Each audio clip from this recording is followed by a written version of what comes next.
So when you're doing the interview process, you may have to pass on some people who may have the skill sets, right? But don't necessarily have the ownership mentality that you are going to need in your first few hires.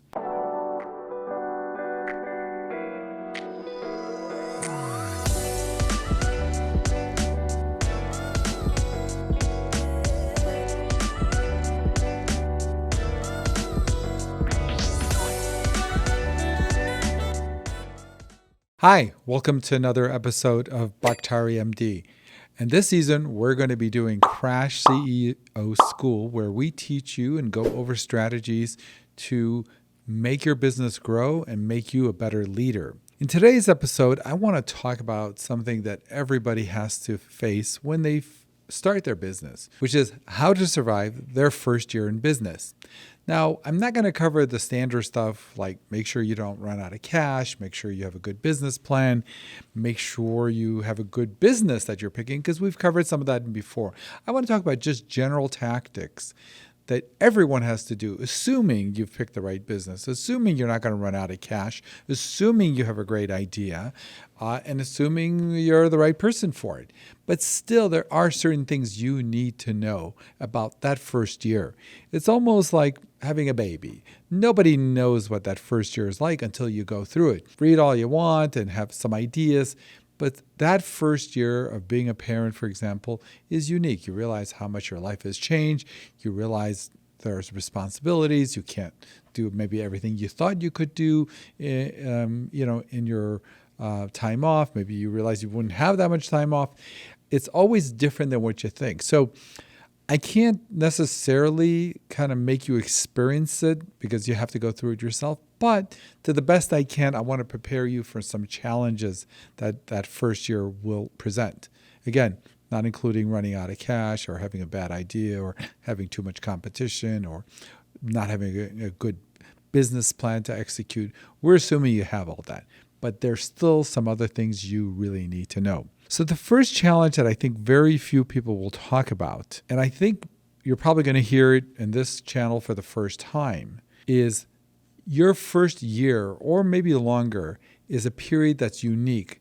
And how it's unique is that often the people you bring on board in that first year will have no redundancy. And there's something I mean very specific.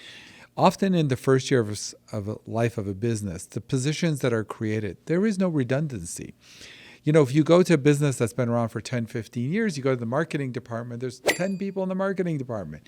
There's 20 people in the HR department. There's 10, And so if anything happens to any one person, there's resiliencies, there's redundancy. But almost by definition, the first year of a business, you often don't have much redundancy in the positions and in the roles. And that is going to be really different for you because often that first year you're trying to build culture, you're trying to build a standard. And sometimes if you don't really understand it, it becomes challenging to create culture, to run the business the way you want to when most of the positions that you have in your small organization, there is no redundancy. And the best example I can give of that is imagine you had 20 accountants in your accounting department. And there was this one accountant who was coming to work every day late. The quality of work wasn't up to snuff, blah, blah, blah. Well, you decide to have a conversation. You want to maybe coach this person, mentor them, and what have you. Well, that conversation that you're going to have with the 20th accountant in your accounting department is not going to be the exact conversation you're going to have if that person was the only accountant in your accounting department. Some people may argue, well, that's not true, but on some level, it can't always be the same. When you have one person in your organization which is running all the marketing, or you have one person, but they're not doing it the way you want, can you be frank with them? Can you coach them? Can you mentor them in the same way as if you had 20 people in the marketing department? And some people will give me blowback. Yes, oh yeah, I'm the same way. But you got to think about it. When someone is your only person that first year in the marketing department, you just can't talk to them the same way. I'm not saying don't be professional, don't be direct, But still, you have to calibrate and calculate, what happens even if I said professionally and nicely, and maybe I'm right on all the points, maybe they're not going to like what I have to say. And maybe they'll just pick up and leave it. And potentially, if there is no way to duplicate what they're doing with other people, unless of course it's you, but for now, just the more it can't be you, or the more, yes, it'll be you, but it'll be so much brain damage to do it. It will alter how you serve up this information. Just human nature being what it is. And I'm not saying you're not going to say something that isn't true or whatever, but you're certainly going to serve it up in a way that, and you're also going to, gradually maybe bring it up, say, well, your last few reports, I see some areas of improvement, but whereas, let's say the reports were really way off the mark, it's going to be hard for you to be super direct. You're going to, in theory, have to dance on eggshells and walk on eggshells to make sure you communicate what you want, but don't really go too far and, make sure you sandwich a compliment between the criticism, just so you make sure nothing bad happens. So this is a common problem when people in their first year or two, sometimes in business, because they often hire that first group of people and there is no redundancy. If this person leaves, yes, maybe the business will survive, but it's not going to be fun. Not going to be fun at all, theoretically. And it's interesting, the more the person is needed and the less redundancy there is, I think it's human nature to be less critical, even in a constructive mentoring manner. And then this creates another problem, because somewhere down the line where there is redundancy, and now all of a sudden you can be a little more direct, that may have its own problems, because, if you didn't lay down the expectations early on, and now halfway through the game, you're like changing the expectations, a lot of people are going to be thrown off by that. It's sort of like changing the rules of the basketball game at halftime, where the ref comes in the locker room and says, okay, moving forward, all 3-point shots will be 4 points and all layups will be 1 point. For a lot of people, it's unsettling to change the rules in the middle of the game. And so if you've gone the first year or two where you're like, we're okay with that. Yeah, okay. This person's quality of work is okay, not great. They're not killing it. But, for now, they're the only person that can do it, so we're not going to say anything. What the irony of it, of course, is when you have super redundancy, you're actually more likely to be able to mentor people in a positive way, because you can be direct. Yes, and yes, are there people who may not tolerate it? Maybe. But then there are a lot of others who will appreciate you being super direct. You just couldn't afford to take that chance when there was no redundancy. But when there's redundancy, since you can take the chance, often you actually have a great outcome, because people get it. A lot of people say, oh, wow, okay, I really see how I could improve. The problem is, yes, 9 out of 10 times they'll respond positively. But if that person is so needed, you can't even take that 10% chance that conversation will not go well, if that makes sense. So you have to calibrate how you talk to these people. So this whole idea that a business goes through an era of non-redundancy is something that I think if you're talking to most business owners like I have, they know it. I don't think they knew that's what it was. They just knew that the first year they were like, oh my gosh, I cannot, if I lose my marketing person, if I lose my HR person, if I lose my developer, whatever. They instinctually know it, but I don't know if they realize it. And what you'll see is one of the benefits of growing and expanding your business, right? People say, should I open up 2-3 locations? There are a lot of risk, and there is. But the more locations you open up, the bigger your HR department is, the bigger your marketing department is. Of course, not unnecessarily, but in general, the bigger everything is, the more people you have. You may have other problems like cash flow to pay for all those people, so your revenue's got to match that. But on this thing of redundancy, the more your company grows, the less of an issue this will be, right? The more you grow, the more successful you are, the more accounts you get, the more customers you have, the more salespeople you hire. Imagine doing sales training with only one person.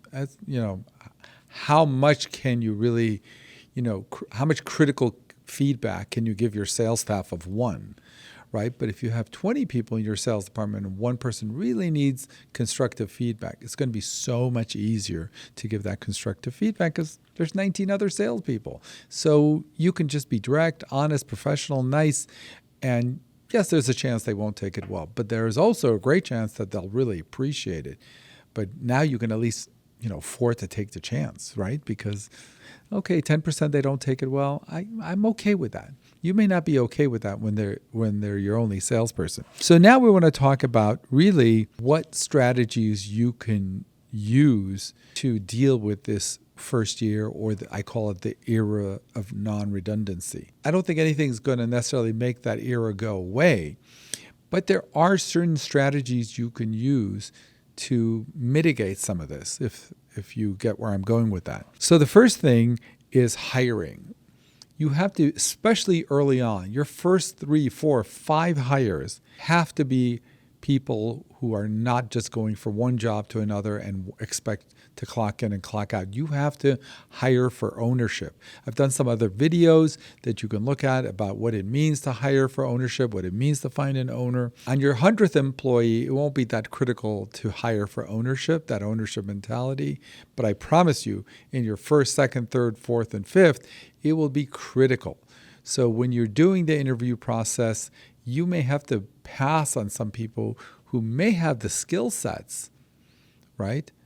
But don't necessarily have the ownership mentality that you are going to need in your first few hires. But interviewing for ownership is so critical your first year. You screwed this one up and you just interview, your first 5 employees are clocking in and out. I'm not saying your business is going to fail, but I will say it will minimize your chances for success. I mean, look, let's be honest. 2 people have start the same company, and person A, the first 5 hires are 100% owners and 100% bought in. And, company B, their first 5 hires are people who are clocking in and out, and it's just a job for them. Let's be honest. Which company is more likely to succeed? Everything else being equal, right? If everything else is equal, obviously the first company with the all-in people. And this doesn't mean your staff's going to be working more than 40 hours a week. But within working 40 hours a week, if they're all committed and they're all in, you're simply, by definition, going to have more chances of succeeding. Next thing is, within that group, you have to really identify a strong second in command.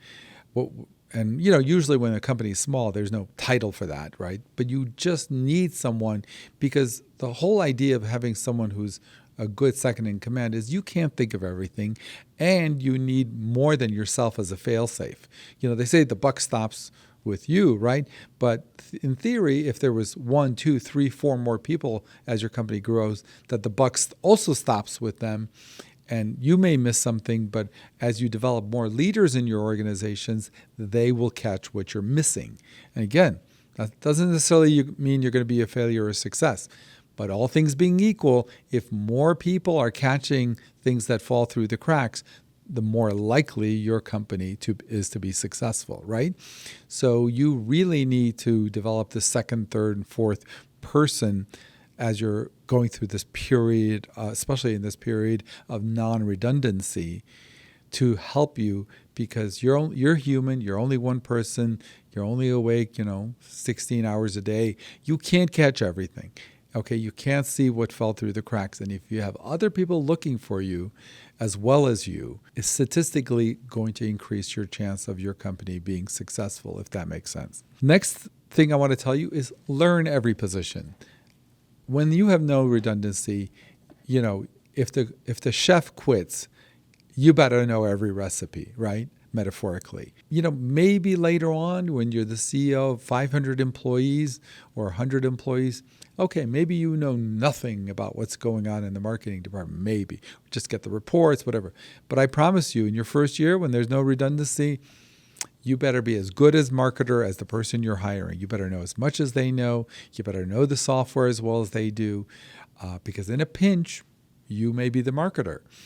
And the more you could step in, I think the more freedom you're going to have honest conversations, to mentor, to give constructive input when you're not worried. In theory, like the worst case scenario, I could step in and, handle this offer for a few weeks until we find a replacement. So really learn every position during this period of non-redundancy. The last one is the one that I think is going to be toughest, because if you're really going to start your own business, you better be prepared for this. And that is, be prepared to work all the time. I don't mean, every minute of every day, but that year is not the year to take up new hobbies, all of a sudden have work-life balance. I think, work-life balance is a good thing after you haven't had it, especially if it's your business. So don't have work-life balance. By the way, if this turns you off, turn off the video at this point. I'm talking to only a certain group of people who get what I'm saying, because the facts are the facts. If you're on all the time and you're working all the time versus someone who isn't, and they're the leader, they're the owner of the company, just who's more likely to succeed? The guy who's working all the time. So if you need, 4, 6, 8 weeks of vacation every year, I don't think the first year of your business is the year to do that. There's nothing wrong with taking vacation, long vacation, many vacations. There's nothing wrong with picking up new hobbies, playing more golf, doing that. That shouldn't be the year you're launching your business, right? It just kind of makes sense. So if you're a stage in your life where you need to do some of that stuff, there's nothing wrong with it, then you may maybe reconsider the timing of launching your business, because you're more likely to succeed if you're working all the time, and if you know what I mean by that. And honestly, that's probably why a lot of people don't start a business, and because that part of it doesn't appeal to a lot of people, even for a year or two. But I want to be honest with you. We're not saying you have to or you don't have to. We're saying it's going to make your business more likely to succeed, all things being equal, if that makes sense. Okay, so I think this wraps up. Of course, there's many, many more, but I wanted to give you the gist of this first year, the non-redundancy period, and what it's going to take to increase your chances of getting to your second or third year. Okay, if you like this content, please comment, like, and subscribe. I tell you, it really means a lot to us. If you like our content, if you comment, and if you subscribe, it helps us create more comments, and also lets us know what kind of content you like and what we should do more of. So thank you so much. Have an amazing day. Be well.